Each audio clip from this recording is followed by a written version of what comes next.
In this guide, we're going over how you can get the Cosmic Being style here in Sailor Piece on Roblox.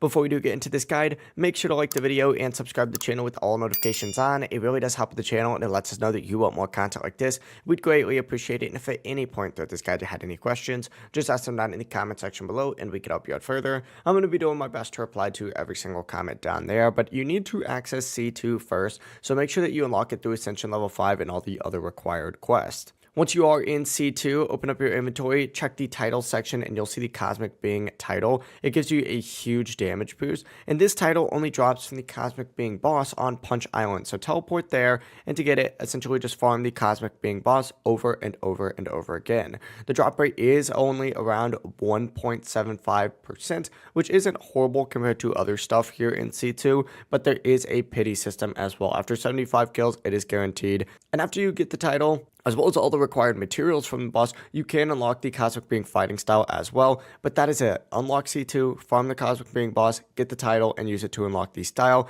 If you guys had any questions, ask them down in the comment section below, and we can help you out further. I'm going to be doing my best to reply to every single comment down there. Make sure to like the video and subscribe to the channel with all notifications on as well. It really does help us out and lets us know that you want more content like this. We'd greatly appreciate it. Have a great rest of your day, though. Peace.